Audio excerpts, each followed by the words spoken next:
pelo que trata manejo de admissão de pessoas na país Aruba, de nosso mercado, tem hobby pessoas indocumentadas que estão trabalhando no momento aqui.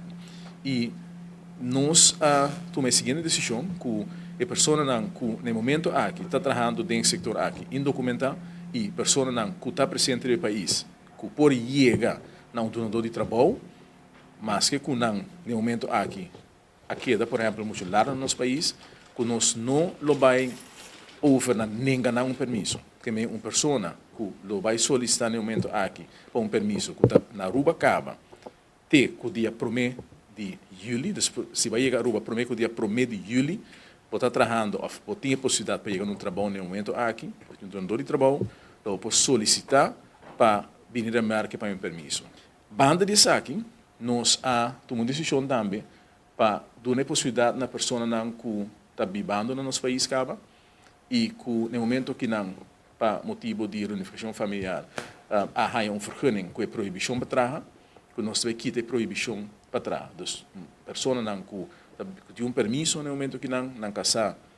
está proibido dentro do mercado laboral, não por solicitar e pagar por permisso normal também, e no momento que nasce não também por dentro do mercado laboral e vai funcionar e contribuir no manejo do desenvolvimento da família, mesmo quanto para estudante maior de idade, que lo porta também dentro do mercado laboral, se não está trabalhando no estudo, não está para contribuir no bem-estar da família. Também nós criamos a possibilidade, isso aí nós se chama permisso flexível, para a pessoa que já está trabalhando no nosso país e que tem 5 permissos, ou chega 5 permissos, ou está chegando 5 permissos, mas depois de 5 permissos, vou solicitar para permisso.